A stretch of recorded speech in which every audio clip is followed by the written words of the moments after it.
बच्चों, हम कक्षा 7 की एनसीईआरटी पाठ्यपुस्तक के पाठ 6 गणित में त्रिभुज और उसके गुण का अध्ययन कर रहे थे। बच्चों, हमने भाग 9 तक पूरे कर लिए हैं, जिसमें मैंने आपको प्रश्नावली 6.3 के सभी क्वेश्चन करवाए हैं। भाग 7 में मैंने प्रश्नावली 6.3 का पहला क्वेश्चन और भाग 8 में मैंने प्रश्नावली 6.3 का दूसरा क्वेश्चन पूरा करवाया है। बच्चों, मैं आशा करता हूँ आपको 6.3 तक पूरे क्वेश्चन समझ में आ गए होंगे। बच्चों, आज हम शुरू करने जा रहे हैं प्रश्नावली 6.4 के उदाहरण। प्रश्नावली 6.4 पढ़ने से पहले हमें कुछ बातें सीखनी है, कुछ उदाहरण करने हैं, तो चलो देखते हैं। बच्चों, सबसे पहले एक मैंने बताया था समबाहु त्रिभुज क्या होता है। ऐसा त्रिभुज जिसकी तीनों भुजाएं बराबर होती है उसको समबाहु त्रिभुज कहते हैं।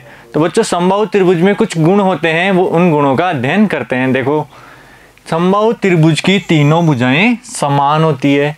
ये उसकी परिभाषा में ही था कि ऐसा त्रिभुज जिसकी तीनों भुजाएं समान हो वह समबाहु त्रिभुज कहलाता है। तो समबाहु त्रिभुज की तीनों भुजाएं समान होती है। दूसरी बात क्या है, समबाहु त्रिभुज के प्रत्येक कोण का मान 60 डिग्री होता है। ये याद रखना बच्चों कि समबाहु त्रिभुज में प्रत्येक कोण का मान बराबर और 60 डिग्री होता है। जैसे बच्चों, त्रिभुज दे रखा है ABC, इसके अंदर देखो भुजा AB, भुजा BC और भुजा AC, ये तीनों भुजाएं बराबर होगी, यानी कि AB बराबर BC बराबर AC। भुजाओं का मान कुछ भी हो सकता है।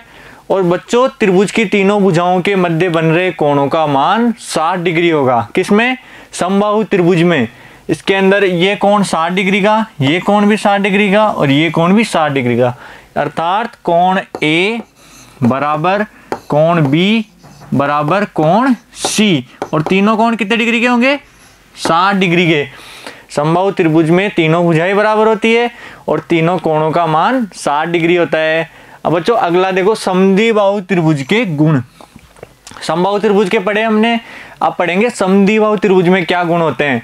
देखो बच्चों, समद्विबाहु त्रिभुज की दो भुजाओं की लंबाई बराबर होती है।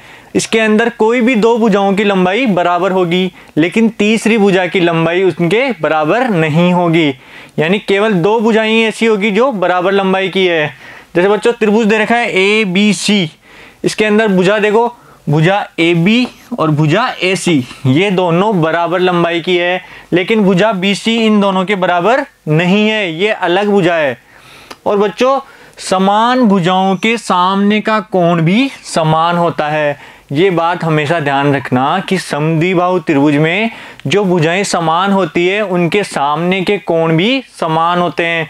देखो बच्चों, ये दोनों भुजाएं समान है, AB और AC भुजा समान है, तो AB के सामने का कोण C और AC के सामने का कोण B, यानी कि कोण B और कोण C का मान बराबर होगा। जैसे मैंने बताया ये कोण 70 डिग्री है, तो ये कोण भी 70 डिग्री होगा। दो भुजाएं कौन सी बराबर हैं? AB बराबर है AC के, लेकिन ये बराबर नहीं है BC के। केवल दो भुजाएं बराबर है, तीसरी भुजा बराबर नहीं है। और दो कोण B बराबर होगा कोण C के। बच्चों, समबाहु त्रिभुज और समद्विबाहु त्रिभुज के ये गुण हमेशा याद रखने हैं और इनको अपनी कॉपी में नोट डाउन भी करके रखना है। आगे है बच्चों, देखो, एक त्रिभुज की दो भुजाओं का योग। बच्चों, त्रिभुज की भुजाओं में कुछ गुण पाए जाते हैं, उन गुणों को ध्यान से समझना है। क्या? कि किसी त्रिभुज की दो भुजाओं की मापों का योग। हमें त्रिभुज की तीन भुजाएं होती है, तीनों दी हुई है, तो हमेशा ध्यान रखना कि त्रिभुज की दो भुजाओं के माप का योग हमेशा तीसरी भुजा की माप से बड़ा होता है। हमेशा बड़ा होता है, बराबर भी नहीं होगा ना कम होगा। अगर बराबर या कम है तो वह त्रिभुज नहीं बनेगा। हमेशा दो भुजाओं की माप का योग तीसरी भुजा से बड़ा ही होना चाहिए। जैसे बच्चों, त्रिभुज दे रखा है, त्रिभुज ABC। अब इस त्रिभुज की भुजाएं कौन कौन सी है? भुजा AB, BC और AC, तीन भुजाएं हैं। तो हमने जोड़ा AB प्लस BC को, यानी A से B और B से C। तो इन दोनों भुजाओं को अगर जोड़ते हैं तो इसका मान तीसरी भुजा AC से बड़ा होना चाहिए, हमेशा बड़ा ही होगा। ऐसे ही बच्चों देखो, BC प्लस AC, BC और AC को जोड़ा, BC कहाँ है? ये BC और ये AC, तो तीसरी भुजा AB से बड़ा होना चाहिए। और तीसरा AC प्लस AB, एक AC और AB इन दोनों को जोड़ेंगे तो तीसरी भुजा BC से बड़ा होना चाहिए। यानी त्रिभुज की दो भुजाओं का योग त्रिभुज की तीसरी भुजा से हमेशा बड़ा होना चाहिए। ठीक है बच्चों, समझ में आया? आगे है एक त्रिभुज की दो भुजाओं का अंतर। अभी हमने पढ़ा था त्रिभुज की दो भुजाओं का योग, अब पढ़ेंगे त्रिभुज की दो भुजाओं का अंतर। तो बच्चों देखो, किसी त्रिभुज की दो भुजाओं की मापों का अंतर, अगर त्रिभुज की तीनों भुजाएं दी हुई है तो उनकी दो भुजा की माप का अंतर यानी कि बाकी तीसरी भुजा की माप से छोटा होना चाहिए। क्या? अगर जोड़ कर रहे थे तो उसमें क्या था कि दो भुजाओं का योग तीसरी भुजा से बड़ा होना चाहिए, और अब अंतर करेंगे तो त्रिभुज की दो भुजाओं के माप का अंतर तीसरी भुजा से छोटा होना चाहिए। यानी बच्चों देखो, त्रिभुज ABC है, इसके अंदर AB माइनस BC, अगर एक भुजा AB में से BC को घटाएंगे तो उसका मान तीसरी भुजा AC से हमेशा छोटा होना चाहिए। ऐसे ही बच्चों BC माइनस AC करेंगे तो ये AB से छोटा होना चाहिए, और अगर AC माइनस AB करेंगे तो ये BC से छोटा होना चाहिए। तो बच्चों इन दोनों प्रमेय हैं, इन दोनों को हमेशा याद रखना है और इनको अपनी नोटबुक में नोट डाउन करना है। क्या?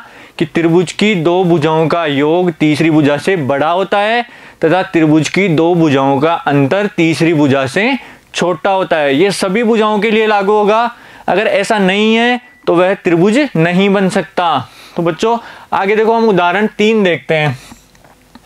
क्या कोई ऐसा त्रिभुज संभव है, क्या कोई ऐसा त्रिभुज बन सकता है जिसकी भुजा की माप 10.2 सेंटीमीटर, एक भुजा दे रखी है 10.2 सेंटीमीटर, एक है 5.8 सेंटीमीटर तथा एक 4.5 सेंटीमीटर हो। तीन भुजाएं दे रखी है, क्या ऐसा त्रिभुज संभव है? तो हमें पता है कि अगर तीन भुजाएं हैं तो उनका त्रिभुज तभी संभव होगा जब दो भुजाओं का योग तीसरी भुजा से बड़ा हो।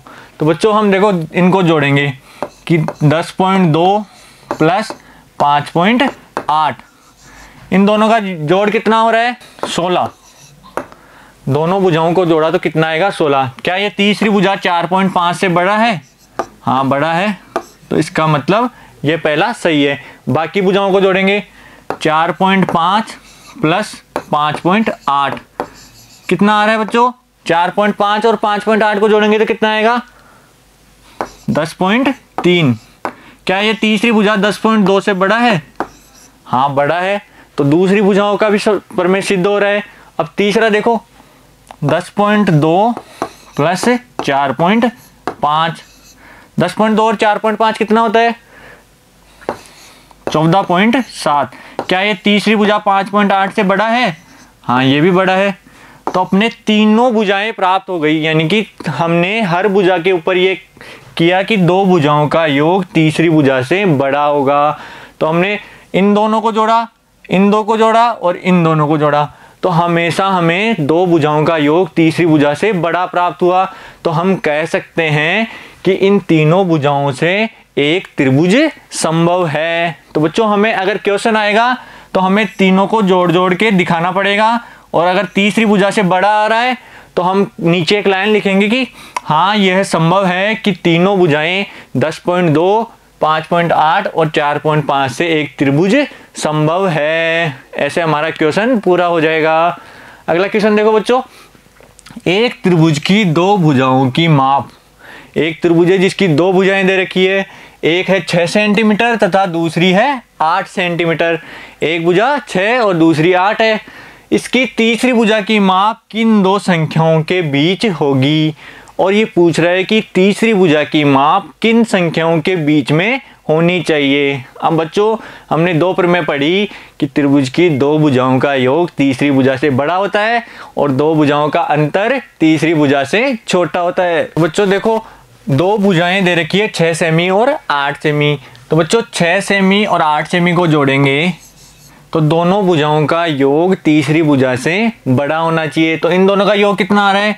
इन दोनों का योग आ रहा है 14 सेंटीमीटर।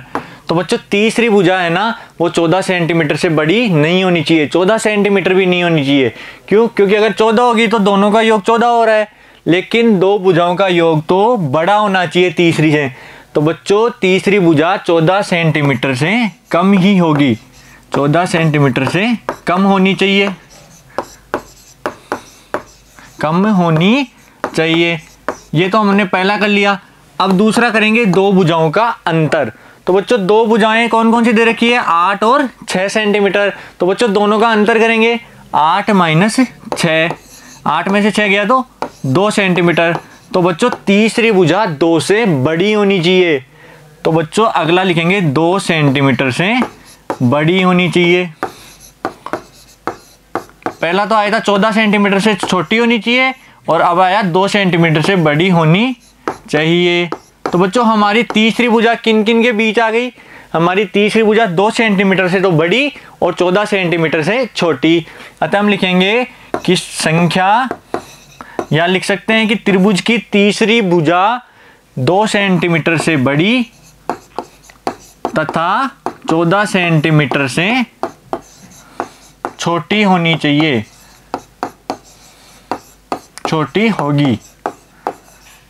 ठीक है बच्चों, क्वेश्चन समझ में आया कि हमें दो भुजाओं की माप दे रखी है और तीसरी भुजा की माप पूछी है कि किन संख्याओं के बीच हो सकती है। तो बच्चों हमने पहला लगाया कि दोनों भुजाओं का योग तीसरी से बड़ा होना चाहिए। तो दो भुजाओं का योग 14 आ रहा है तो संख्या 14 से कम ही होगी, और दो भुजाओं का अंतर हमेशा छोटा होना चाहिए। तो दो भुजाओं का अंतर 2 आया तो ये छोटा होना चाहिए, तो 2 से हमेशा बड़ी ही होगी।